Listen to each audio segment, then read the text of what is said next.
Good morning. Welcome. It's the fourth Friday, so welcome to Featherweight Club from my girlfriend's quilt shop.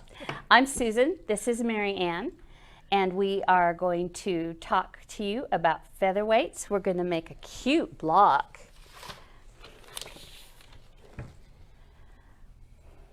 It's a bear paw block with unusual colors, and Mary Ann has got a fabulous demo for us on how to use the pin tuck foot on your featherweight, and she's got some beautiful samples and some little projects that we can make. So I'm going to turn it over to Mary Ann. Good morning. Thank you so much for spending your Friday with us. I know there are a lot of things you could be doing, so we are very grateful to have you here. First of all, it would be fun to find out how many of you are new. Is this your first time with us today? Because if it is, if we have a lot of you, I think there's a couple of things that we should go over with our featherweights that are just basics that will help you sew a lot better. I'm going to trade you places so Yeah, I can read the you comments can read. and you Thank don't have you. to read them while you're teaching. So. Thank you. Okay, so Adam, if you'll show them the attachment that we are going to use today. Let's see if I can get a little bit closer. It looks daunting, but I'll tell you, this is such a neat little foot. It is a powerhouse. So with this little foot, I'm going to show you just a couple of things that I have done. And while she's getting those, we have lots of first-timers. Hi, Jeannie. Hi, Annette. Thank you so much for joining us. We have a lot of fun on Featherweight Club. And if this is your first time, you won't know how new I am at my featherweight. So, Mary Ann is an expert. Well, I don't know. But I do learn a lot. And I'm hoping that many of you out there that learn different tips and tricks, and those of you that have been sewing with your featherweight, share some of your ideas, share what you're doing with us, because I love to learn, Susan loves to learn, and believe me, I don't think I can live old enough to learn everything, so help me out. So you see the material that I have right here in front of you. This is what the pin tuck does to it. I don't know if you can see it really well, but it is absolutely gorgeous. You can see how it just gave it a beautiful dimension. So we're going to do something a little bit later with this piece of material, but you can sew on different types of fabric. This is the project that we'll be making today. Suzanne picked out this gorgeous set of fabric. It's orange, so we know it's from Suzanne. Yes, this is actually going to go on Buttercup. So for those of you that are new, Suzanne has a little buttercup colored featherweight, and so this is for hers. And then look at how cute this came out. Just 3 little pin tucks, and then I took a piece of, a piece of ribbon that you can actually weave other ribbons into, and then adorned it with a little bit of a applique, and it is a beautiful lavender sachet. So it adds a real vintage touch to what it is that you're doing, okay? So the first thing that I need you to know is the lighter fabrics actually work better with this foot. Heavier fabrics like flannel don't work very well at all, okay? Tulle works beautiful, organza is amazing. I chose to use kind of a medium fabric that most of you have, and that is the lighter weight and the heavier weight cotton, and they do work well. When you're first trying this out, I would like you to either go to one color or something that has a very, this is like a white on white. White on white. Mm-hmm. Thank you. Something that's not real contrasty. Does that make sense? I'm making words up as I go. I think, Susan. yeah. These are quilters. They know what contrasty means. Okay. So. This one I really like because as you form your, as you iron out your pleats, it actually gives you a guide. And if you notice, I used polka dots and it did the same thing. The polka dots are not random. They're actually, you can tell, it was easy to line up the polka dots so I could get a straight line. So in the beginning, I would suggest that you use something that is light or patterned to make it easier on yourself. Okay? So let's talk about this foot. First of all, Susan, do you have any questions about this foot? I have a million questions about this foot. I've never seen a sewing machine foot that looked like that. It's pretty interesting, I'll tell you. Yeah, it's also huge. It is huge. Okay, so a couple of things to note. If those of you, if you have one, pull it out and go through it with us. If not, if you don't have one, I have a hack for you later on that you can still get these really cool pleats. But it doesn't give you the guide afterwards. So, first of all, this is where you attach it to the machine, obviously. This is the hole in which the needle goes through.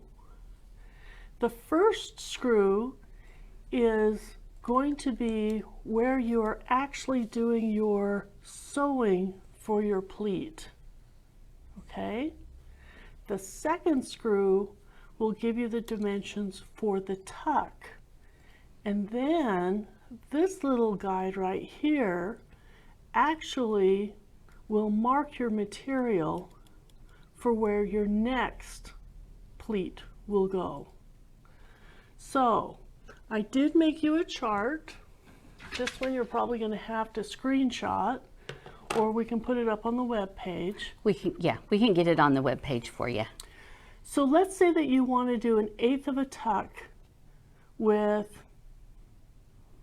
1/8 of an inch space. Oh, Yeah, I'm gonna can you get it? Oh, well, here. Okay. Okay, so there it is. So let's say that you wanted to do 1/8 of an inch tuck. So let's put that right down here for one second. So you're going to go to your pin tuck and you're going to, on the tuck guide, you're going to put it on a 1. These are in 1/8 increments. Both guides are 1/8 increments. So if you're on the 1, it's going to be a 1/8. On the second row, if you want to get it with 1/8 of an inch, you're going to put it at 1.5. Now notice I have it at 2.5, and I've just been playing with it. So this is a guide that they give you for featherweight, but make no mistake, you can do anything you want with it. But if you're new, this guide is great. Okay? You can go up to 1 inch on both the tuck and the space. And what I mean by the tuck, this is the 1/8 of an inch tuck, and then this is the space between the tuck. Does that make sense? Mm-hmm. Okay, perfect. So the first thing you want to do is you want to take a piece of material, and I would suggest ironing it. If you don't iron it, it gets a little bit squirrely. And do they know what squirrely means? Yes. Okay, squirrely. So what you're going to do, this is going to be attached to the machine. You're going to put your material underneath this bar. Okay. She's putting that Oh, I'm sorry. Thank you. right underneath that very bottom bar, not between the two long ones, right? No. Okay. So if you look from here, You're going to keep me honest and keep me in the picture, okay, Susan? Yeah, well, I've never used this, so I'm Okay. watching carefully. So this piece right here, the very bottom, this is what's going to make your score mark on your material. You need to get your material underneath there so it can do its job. Then you're going to just flip it underneath right where the needle is going. Okay, help me out, everybody. Does that make sense? What kind of questions do you have? Okay, for those of you that have never turned on your Featherweight, you may not want to do this for your first project. No. But these attachments are what make Featherweight so fun and unique. A Featherweight does one thing. It does it really well. It sews a beautiful straight stitch. But you can do so much with these attachments, and this one is really fun. So go back through the videos and you'll find some attachments that aren't as complex. This one's not complex, but if you're not used to your feet, go back and find one that you're comfortable with. There's a lot of videos that we've done. Okay, so it's going to go underneath the bottom bar, underneath where the needle plate is.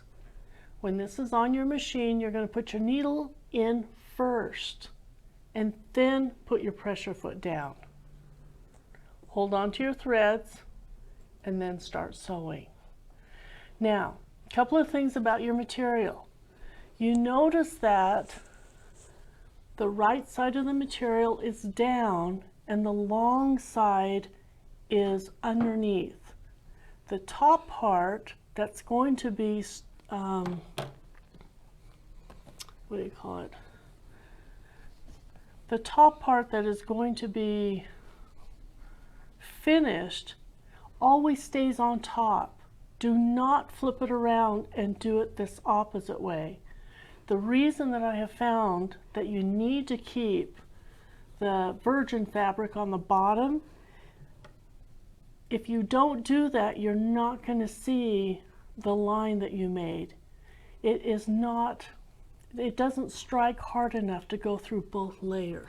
So instead of like sewing down one side and coming back the other, you're always going to sew from the top down. Yes. So you're going to finish a tuck, cut your thread, and do the next one. Yes. And what I tried, you can see that this is where I started, this is where I finished. So I tried to see if starting one way, going another way, and alternating made a difference. It does not. In fact, it was easier to always start on one side. Sometimes when you sew, it makes it It'll skew it a little. Mm-hmm. This did not. Oh. So stay on one side. Makes it easier. Okay? So your stitch length, 15 to 20. It gives you a beautiful stitch. You want that stitch to kind of be embedded into the material. And play with your stitch length if you want, but stick within the 15 to 20 and I think you'll be happier. So I put a little bit of a different color. I put a kind of a light gray on a white in my in the sewing machine. So let's go to the sewing machine and try this out, okay? Ooh, this is gonna be fun. Oh, do you know what? I haven't threaded my machine, so if you want to talk just a second, it's gonna take me a minute. Okay, while Marianne is threading her machine, I just wanted to show you some of the things that we have available for featherweights. We don't sell the featherweights. We can service them. In fact, one of our techs just serviced mine, and now I'm not nearly as afraid of it, but we also have some accessories. When I bought my machine, I had one bobbin. Up, forward. Okay, so we sell featherweight bobbins in a case of 15 for $16.95, and they're in this nice little tube to keep them separate. We have these wonderful little lint brushes that have the kind of stiff bristles for you to get all of the thread and lint out of your machine. If you're taking care of your own machine, we have the So Retro grease that helps you lubricate your machine, including, and it comes with the instructions inside. We also have some additional presser feet. This one is a roller foot. This one is a roller foot, and for difficult fabrics, I think these are fun because the little roller has so much texture, it just kind of glides the fabric along. It's great. You keep going, but I'm ready. Okay, we also have for your car, I don't know if you can see this, towards me or toward down. Okay, it's a little featherweight sticker so that everyone knows that you're part of the Featherweight Club. And the last thing we have is, that I wanted to show you, is the little Dresden Spool Kit.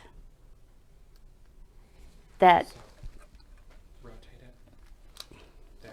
okay, the little Dresden Spool Kit that is your little spool holder on your machine.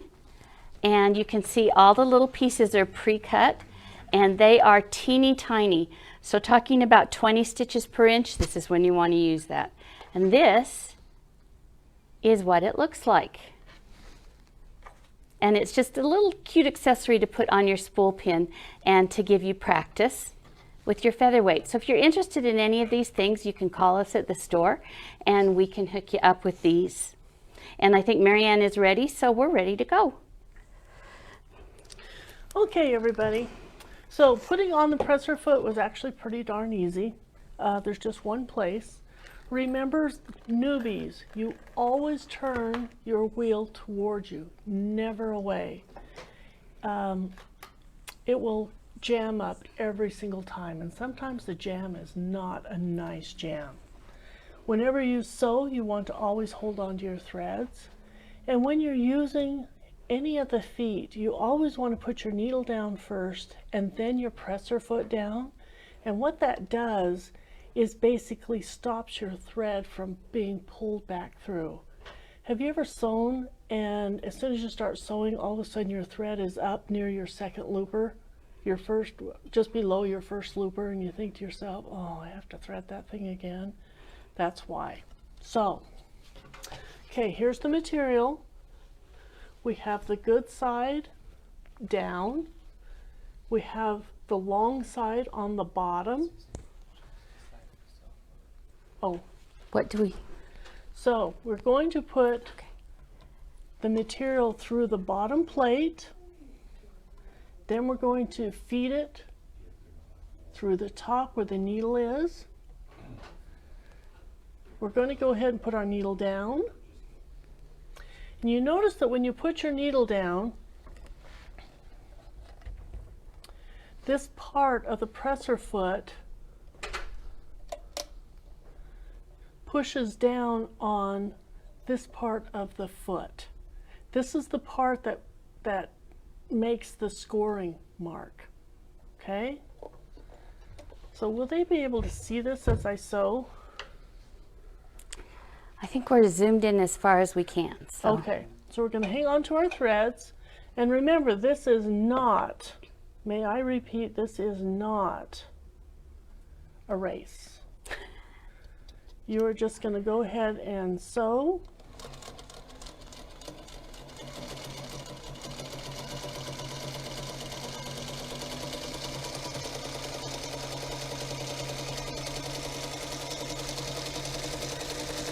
If you use a heavier thread like I'm using, you're going to get a whole different look. If you want to use a contrasting thread, you're going to get a whole different look. So you could do a white on white with white thread.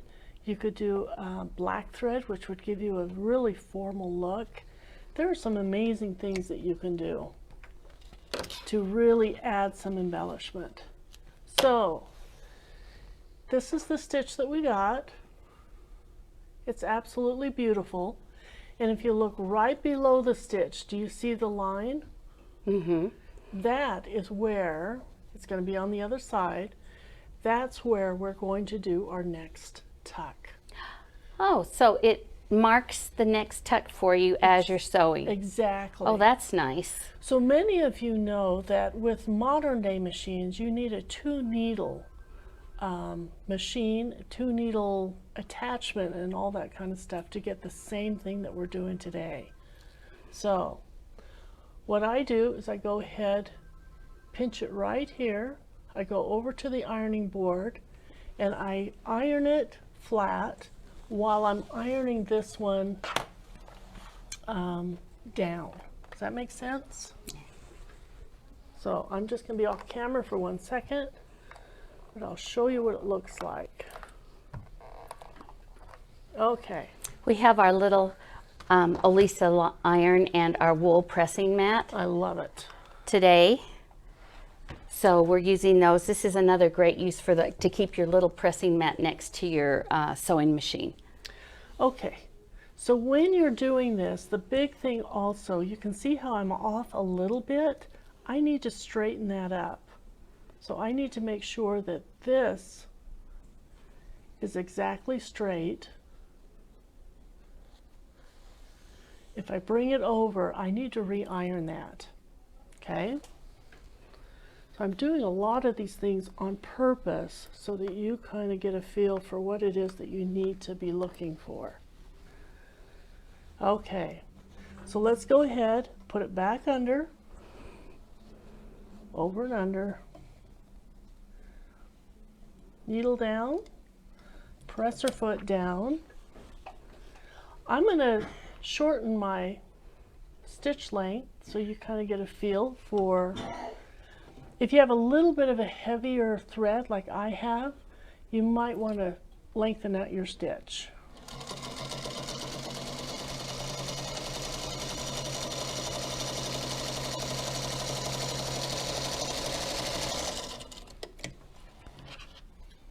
Ooh, that's a pretty stitch. Look at that, Susan. That one came out beautiful. That looks really nice. I actually like that a little bit more than the bottom one does tend to fade into the fabric. But for me, a pin tuck is all about showy. True. So. Speaking of, just because with the camera situation, how long would it take you to rethread your machine with a darker color? Oh, so we can see the thread a little better. Let's do that. Okay. Yeah, it'll just take me seconds. All right. So when I flip this, look, here's my next tuck. Make sure that it's straight on the side. And while I'm threading this, I'm going to have Susan press it. Okay. Okay. Okay. Adam, if I bring this over here. Now the thread that Susan gave me is a much lighter thread, which means it's probably a 40? It's one of those that's not marked. Oh, okay. But it's black, so you'll be able to see the stitches better. Okay. Okay, this is really cool because it gives you such an exact line to press your next. Now, one thing about that line to keep in mind, that line is not going to come out until you wash it out. You know how we've got these new friction markers and stuff like that that just iron out, or see how good of a crease that makes? Yeah, or ways of marking our fabric that you can kind of, you know, take a nail and scratch it through. This is not one of them. When you have that mark in there, it stays until you wash it. Now let's say that it also makes the fabric nice and flat. Yeah. To sew your pin tuck. It's so much flatter than if you had just folded it over. So great idea to keep one of these little irons next to you. I have one in purple. I love it. Okay. There we go. So we actually have now black on the top, white on the bottom. So let's see what happens. Okay, we're threading underneath. We're threading on the top. We're going to do needle down, presser foot down, and sew away.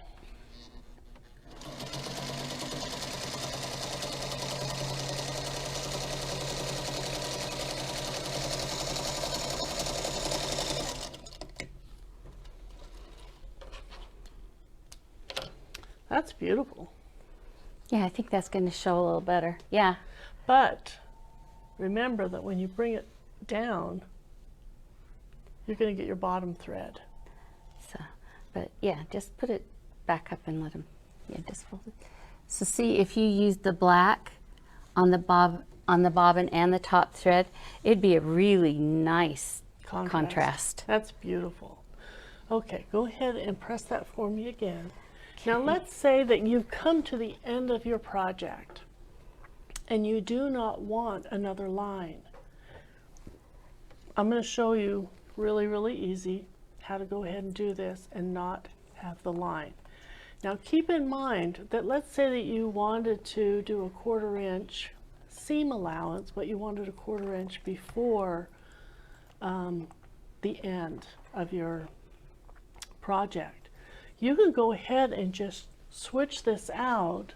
So let's see, number 2 would be a 1/4 inch, so number 4 would be a 1/2 inch.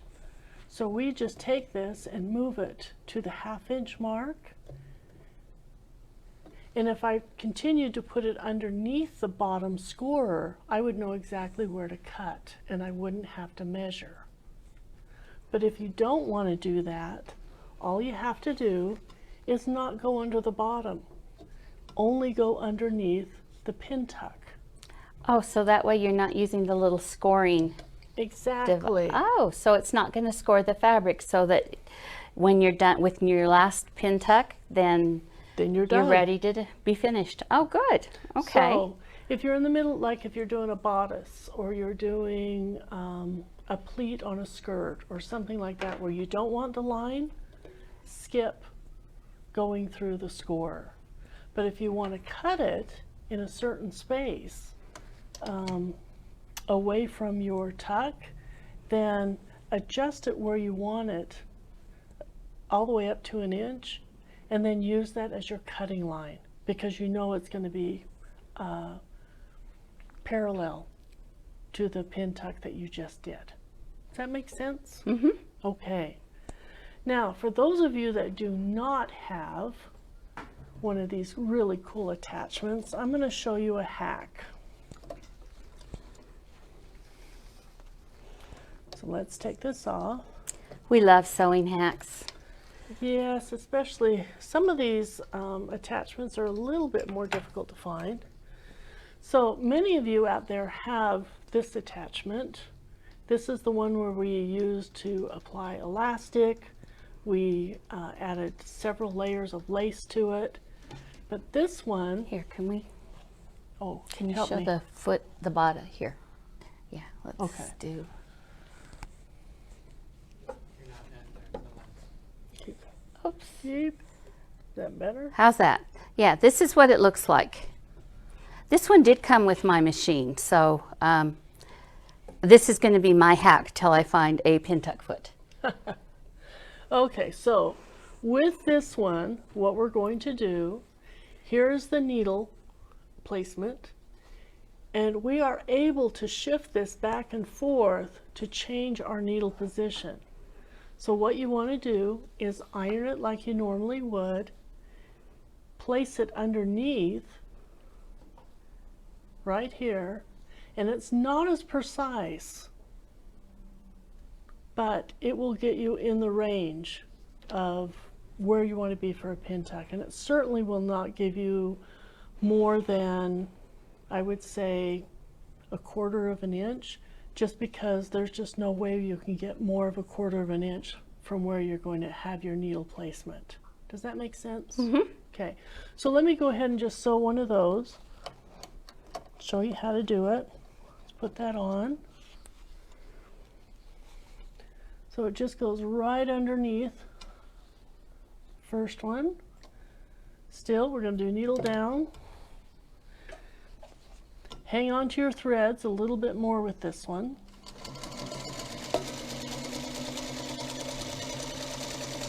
This one, elastic foot.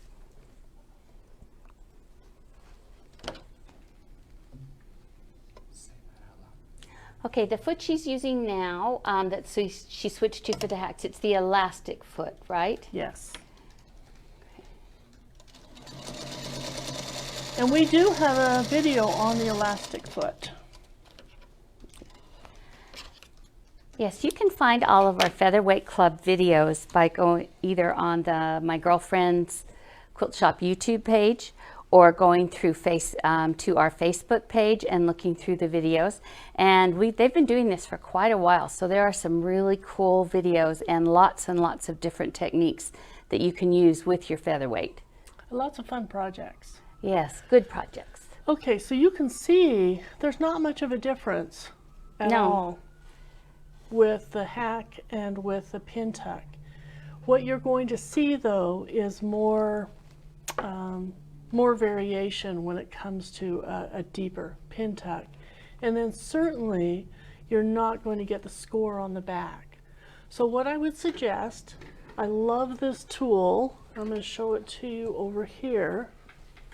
So if you don't mind, Adam, sorry.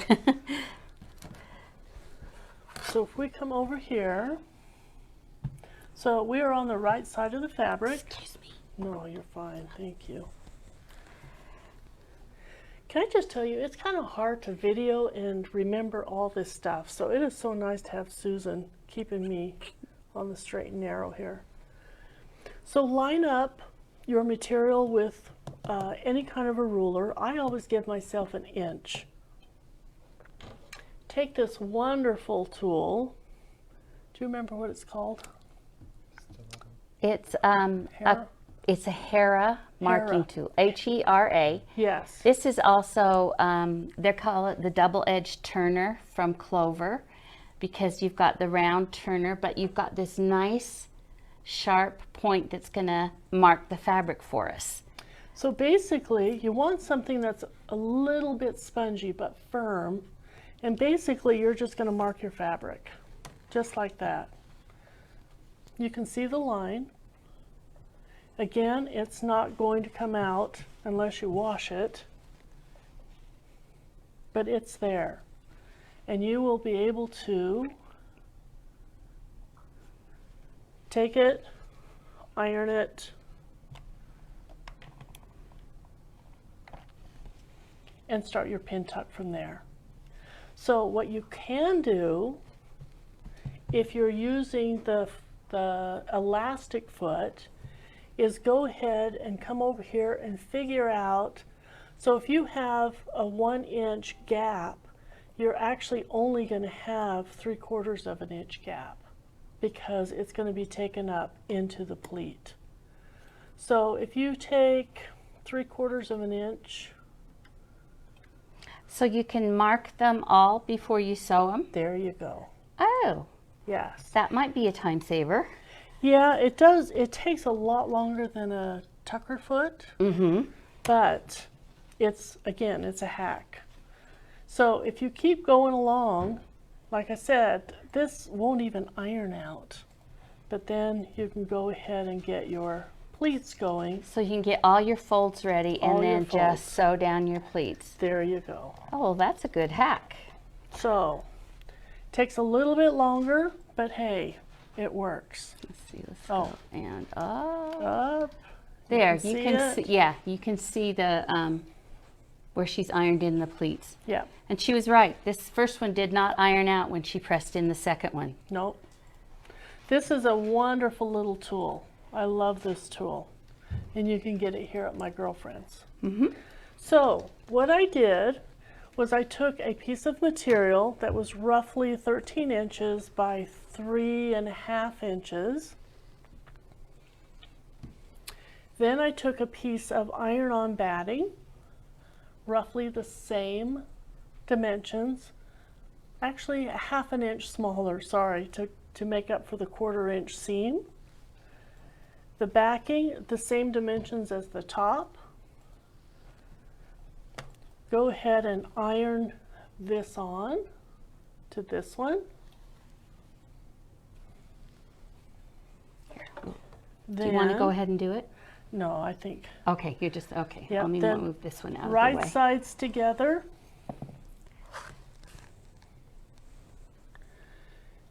Before you do anything else with it, add a little piece of rickrack to the top. Then when you sew it together and pull it inside out, you're going to get this, and I'll show you what this is for. Yeah. So she's actually, the rickrack has to face down, Thank you. and she has this laid on her red fabric that you've seen the pin tucks on, and there's a 1/4 inch seam allowance on this side, and she has a few extra pin tucks on this side, so we're just going to pretend that's the 1/4 inch seam allowance. Yes. So if you come over to the machine, basically this hangs onto the presser foot adjuster, and you can make this a little bit smaller. It goes underneath the foot,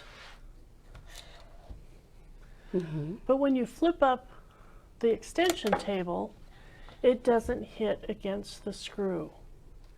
And for those of you that put it in your box and you're always worried about it kind of scratching your extension plate, it won't do that.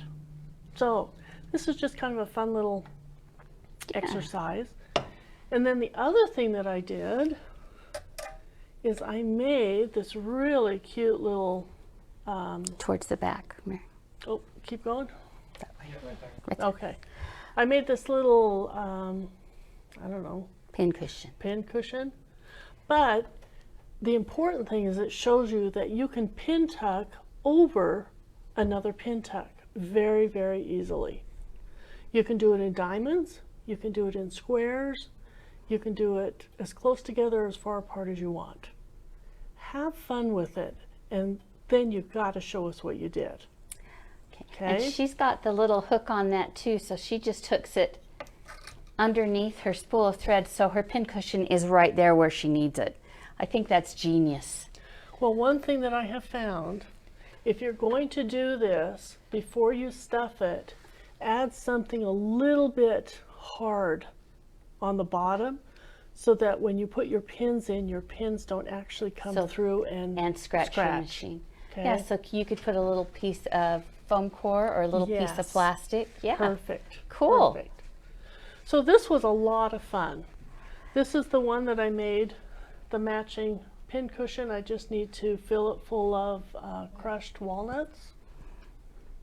And then, so try a lot of stuff. Have fun and just explore. Okay. Okay. Oh, one last thing for all you featherweight people that have an embroidery machine.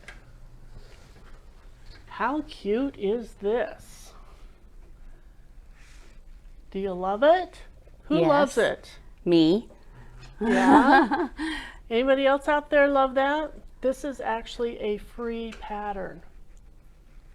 It's for an embroidery machine. I will give you the link, but you have to become part of my girlfriend's Quilt Shop Featherweight Facebook page. The link will be in there. Okay?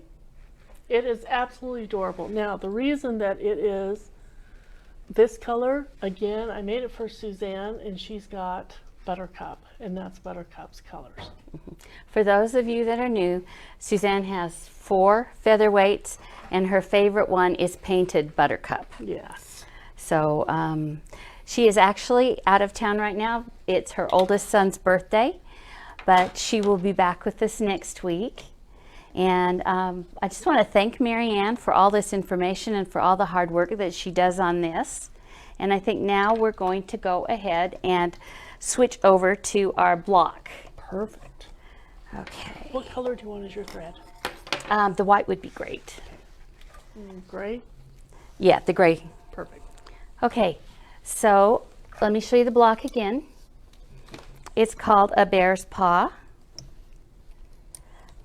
I just used scraps that I had because you're going to need a light, a medium, and a dark color. Suzanne's given us very precise cutting directions, and what we're going to learn is how to make 8 half square triangles at a time.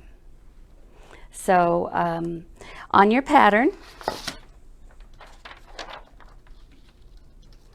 it's 2-sided. You're going to be able to download this from the website today. This way? Okay. So you can make either the large block or the small. I made the large one because I thought it would be easier to see. And the first thing that we're going to do is pair my light and medium colored large blocks. So I have two 6-inch blocks. I have my medium color and my light color, and I'm just going to put them face to face. Now I'm going to take my favorite tool, which is my Quilter's Magic Wand. I don't know how to do triangles without this. And I'm going to mark, we need to mark my stitching lines. So I'm laying this from corner to corner so that the center line is on the corner. And then I'm just going to use a pencil and mark my stitching lines on both sides here from one corner to corner. Then I'm going to flip it around and do the same thing going on the other diagonal.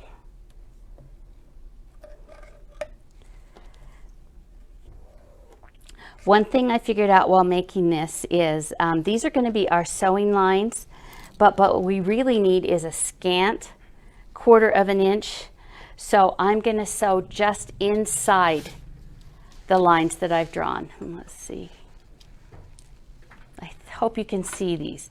Okay, in addition to that, before I do anything else, I am also going to take my magic wand and draw 2 more lines. And this is going to make a plus sign, and it explains it really good in your pattern, but I'm going to lay this on the 3-inch line, and I'm going to mark an X. I mean a cross sign, just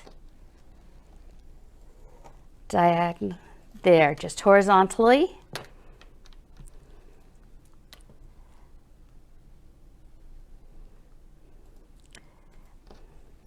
And vertically.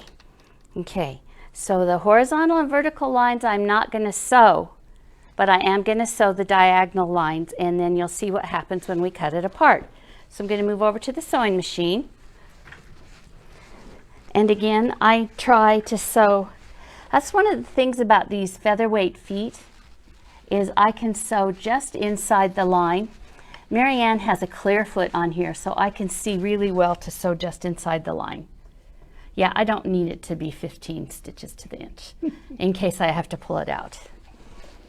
By the way, if you're doing something like this and you're cutting the precise size, because Suzanne made this pattern perfect, don't do it after you've taken your allergy meds. I was sewing this last night, and I put the bear paw together wrong twice.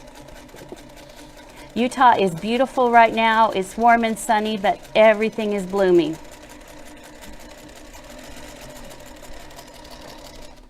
Okay, and then I'm just going to flip around and sew just on the inside of this other line. There.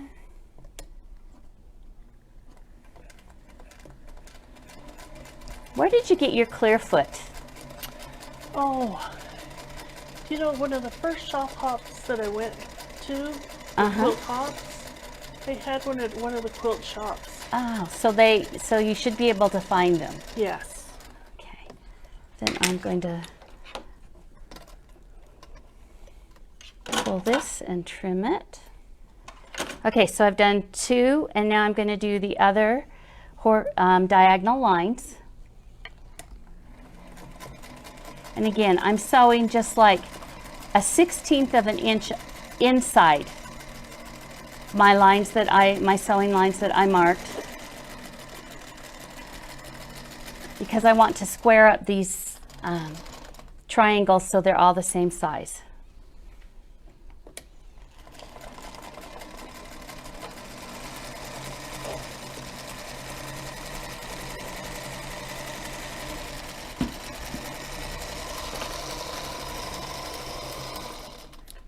Okay, so now we're going to move back to the table.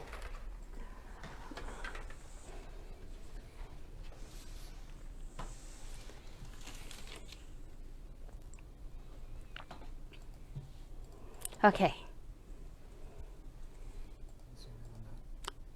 note to self, use contrasting thread from now on. Okay, you can see I've sewn my X, and now I'm going to cut between the lines that I've sewn. So first I'm going to make the diagonal cuts.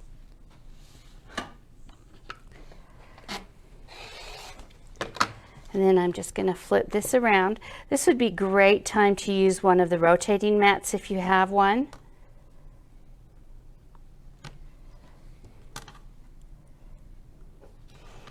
Also, I'm cutting in the seam allowance, so if it's not perfect, I'm good. But I still want to do it perfect.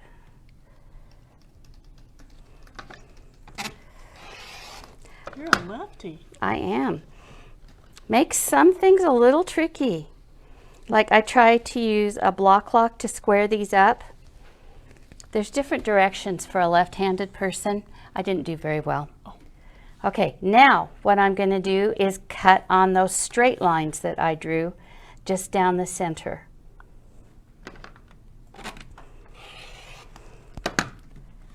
And then swing this around. That's ingenious. I know, and Suzanne did the measurements so precisely that I hardly had to trim. All I had to trim was the dog ears. I did not have to trim any of the extra fabric. Wow.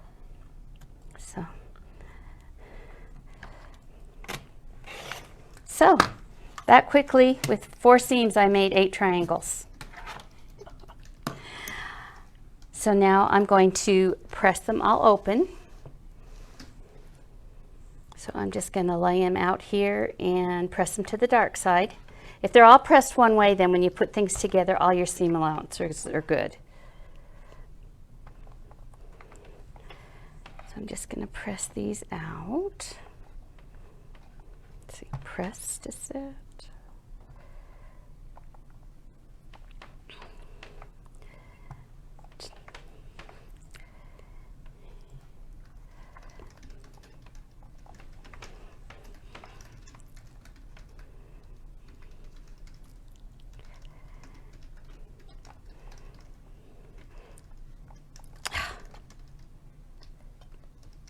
Sometimes they don't want to come. Okay, so we'll say I pressed all 8 of them, but I have these pressed, and now I want to trim them up, and I want to trim them up to 2.5 inches, and as I said before, this is going to be very close.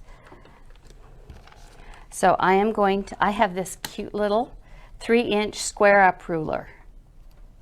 That works really well. You can also use a tucker trimmer.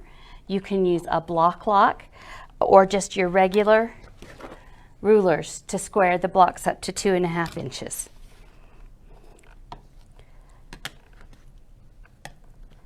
So I'm going to, and like I mentioned, this one I'm taking maybe a 1/16 of an inch off of 2 sides and then just trimming the dog ear off, and that's how precise they are. There's so little to trim off. So let me just do that to one more. So I'm going to take my little 3-inch ruler. I'm going, because I want that, it's a 3.5-inch ruler, and I want a 2.5-inch block. So I'm going to put one corner of the block right on the edges of the fabric.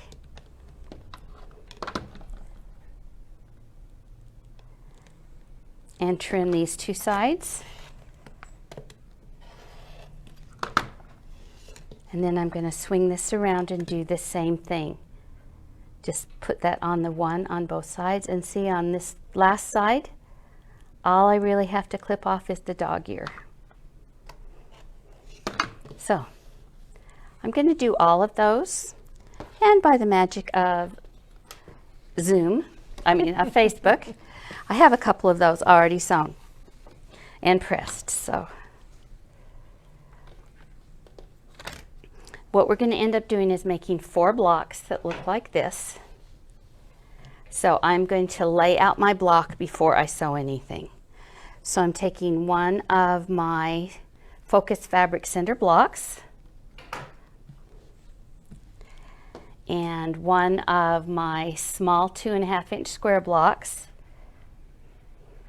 And this is where I'm going to make sure that my claws, my bear's claws are facing the right way. So I'm going to look at my block, see? And I want it to start at the top and go down. This will save you so much time if you either do this with the block you have finished or the picture. I'm so glad you do this part of the sewing.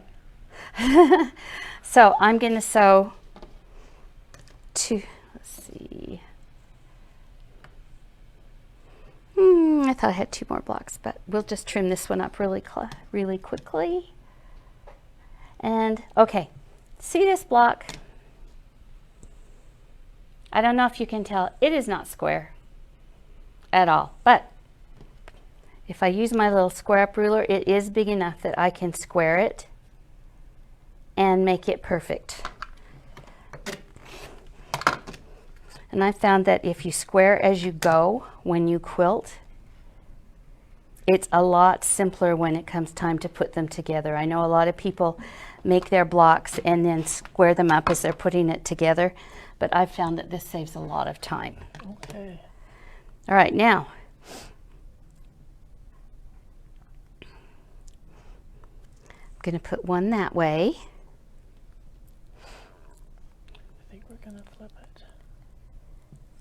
I did it wrong. This is why we're doing this before we sewed anything. Okay, so we're just going to sew that together, and we're going to sew the 2 together, and then we'll sew it to the focus fabric.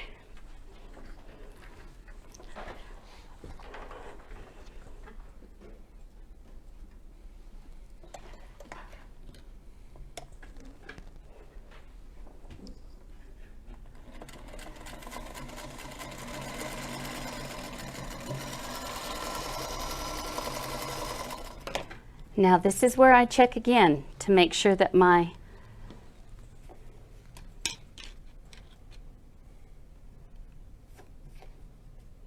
there we go.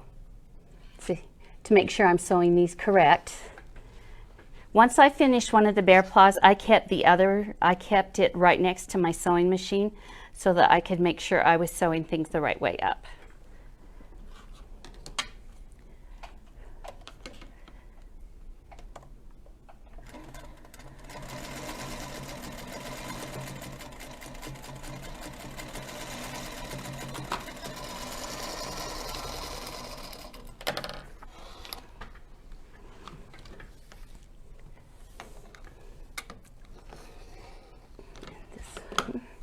And then we're going to do the same thing with those other 2 half square triangles and the plain 2.5-inch square, and then we're going to sew our paw together.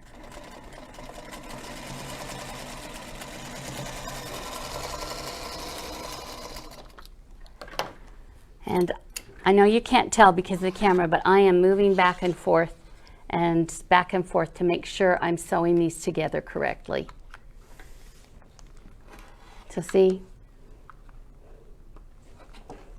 and then I'm going to put this square at the bottom of these 2 right here,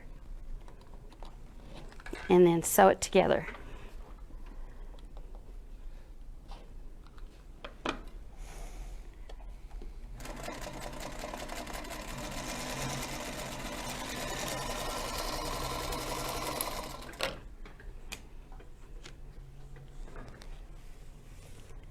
So now now that I've checked that everything is correct, I'm going to sew this last set of the half square triangles.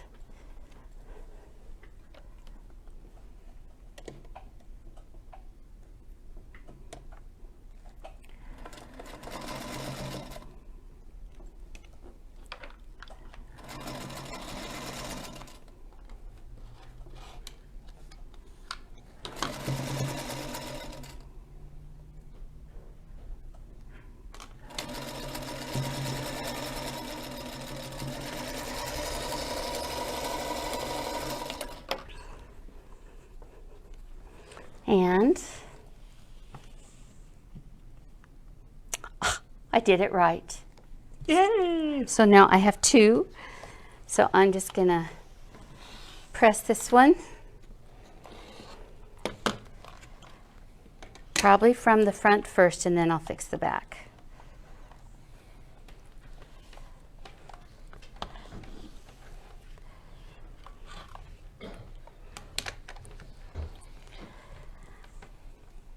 Okay. Those are such fun colors. They were fun. I was digging through my scraps last night, and it's like, this would be great. Yeah. And I have enough to make a little wall hanging or a table mat. So, Cool. or someday, all my sample blocks that I've made over the years that are just in a tub, I'm just going to sew them all together, and it's going to be the craziest crazy quilt you've ever seen. All right, so I have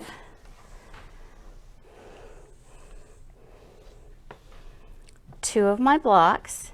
So you're going to make 2 more of these, and then you're just going to do 3 rows. You're going to sew the long narrow strips between your bear paws.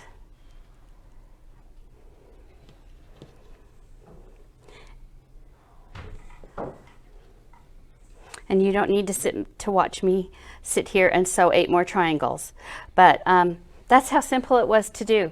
It's a very complex looking pattern, but it's really simple to sew. And like I said, if you're not on antihistamines, it works really much better. I blame it on the fact that I'm left-handed, that I'm just a tiny bit dyslexic.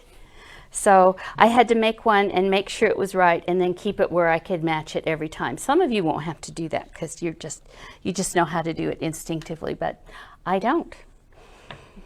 So this is our pattern for today. It's the bear paw. You can do it in any colors you want. It was fun, it's fast, it makes a nice 12-inch block, or you can make the 9-inch block. Your instructions are on both of those. And I think we finished in an hour. We did good. Yay! So does anyone have any questions? Let's see. Hi, Deanna and Heidi. Oh, Heidi, you have the allergies too. Yeah, we have a few cottonwood trees here. So please let us know if you have any questions. We'd also like to know what you'd like to see in Featherweight Club.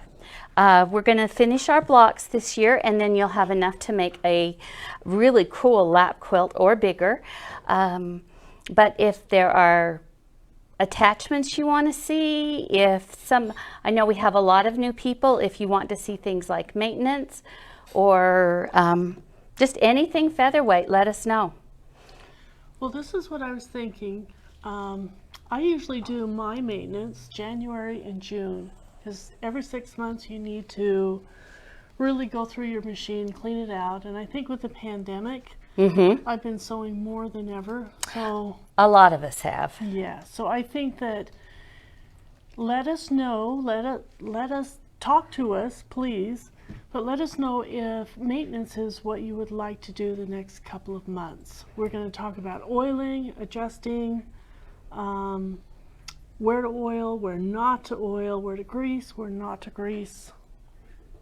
Oh, There. we Now go. we're both in there. So tell us what you want. So we'll probably do that next month, because that's when Marianne would normally be doing her machine. But we'll also do another block. And let's see. What type of oil do you use on featherweights, Marianne? There's actually a certain type of oil that is best to get at a Singer featherweight shop. The melting point for the grease and the oil are specific for the machine. When it heats up, it lubricates it just perfect. I would suggest doing some research to find not only the applicator, but the oil and the grease that you like. We do have some here at the Featherweight, at my girlfriend's quilt shop. Please, please, please, before you do any oiling, any greasing, ask some questions. So, Why can't I get that in there? There it is. And I'll tell you, this grease for $9.95, it's going to last you a lifetime, and it's an amazing price at my girlfriend's. And just really quick, I'm going to show you the, okay, If we can get it open. if we can get it open. Yes, when I told you my featherweight was new, and when Alan here cleaned it for me, he said the bottom looked like somebody had taken a can of grease and just sprayed it on the bottom. That's not how you maintain your featherweight, so we want you to do it the right way.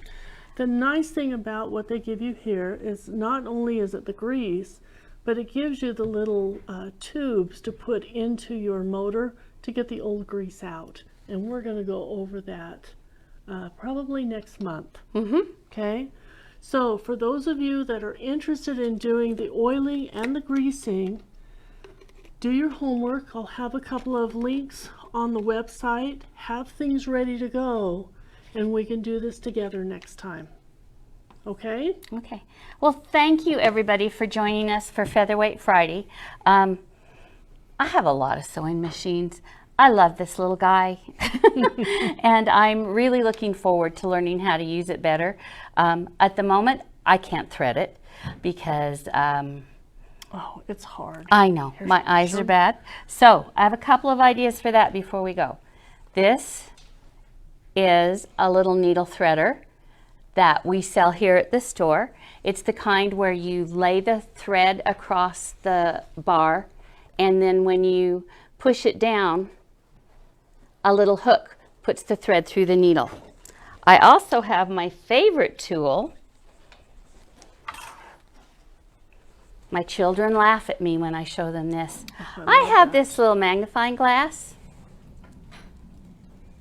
Hard to see because it's shiny, but it works great. And so I don't lose it. I just keep it around my neck, and it really helps. Okay, grab a piece of thread real quick. We're just going to show you this. Remember, every single needle has a groove in the side. This is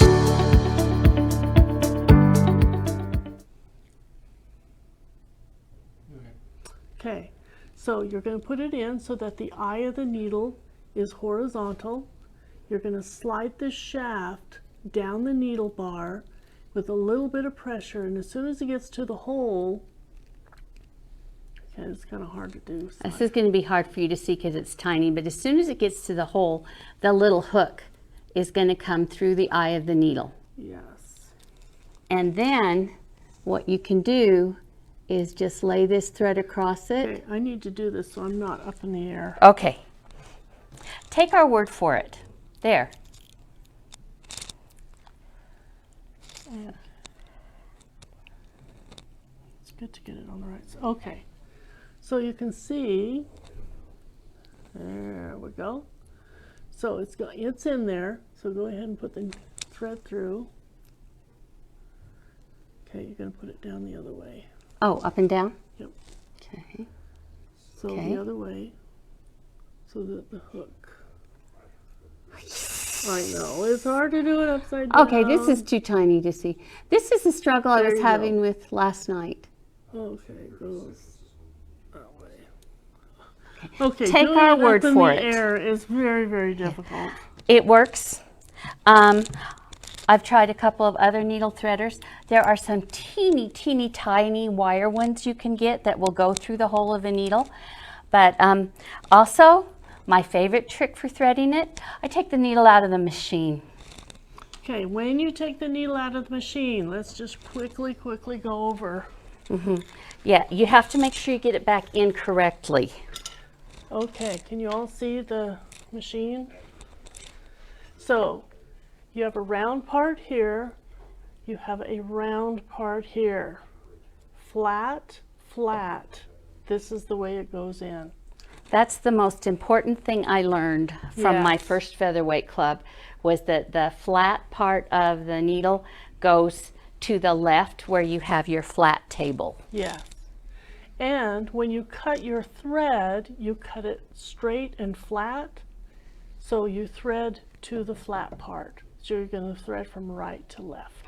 Which is where the problem trying to see to thread it comes in. Yes. But there's Okay. all kinds of ways around it, and We are so glad that you were here with us today. Please send in any questions or requests, and we'd be happy to answer them. And Suzanne and Marianne will be here next month talking about another block for your quilt and also some basic machine maintenance. Thanks, and everybody have a wonderful day. Bye.